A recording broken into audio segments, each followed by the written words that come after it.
I was once just a humble working man, like all of you, living day to day working in the local church of my local community, with only the guidance of God and the American dream to guide my wavering mind and spirit. But over the years, there was one thing that I came to realize more and more, as our neighborhoods, once bustling and bursting with joy, were now cast aside, waiting to be gentrified, with poverty all around me and a Republican establishment led by that blubbering fool McKinley, who went on to terrorize those brave working class men in Pennsylvania in the hard coal strike, whom were mercilessly massacred by the National Guard. How is it we got here, my fellow Americans? My fellow comrades?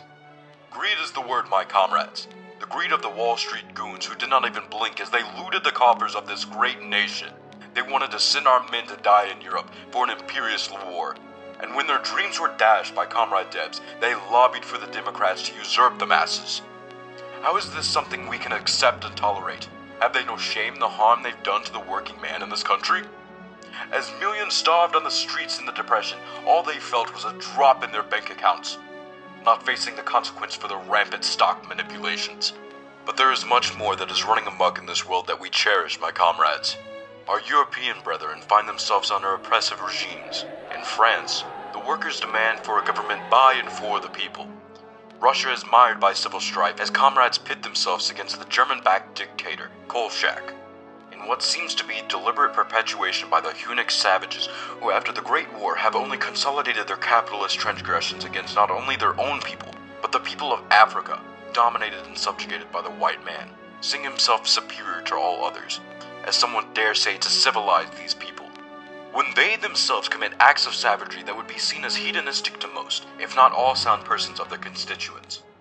Had they known the sheer cruelty of such administrations, the Chinese, who had suffered at the hands of the international coalition of colonial transgressors, and the various attempts at domination by the Japanese and their so-called equal partners in Asia, with tepid condemnation only by other such imperialist powers, hoping to expand their own waning influence. How can we call ourselves patriots when we let the previous administrations allow such evils to go by without a care in the world, as we conducted trade, benefiting their own pockets at the expense of our local industries? The very fact that I stand here today speaking to you all shows that change will not come through the barrel of a gun, but through the light of hope.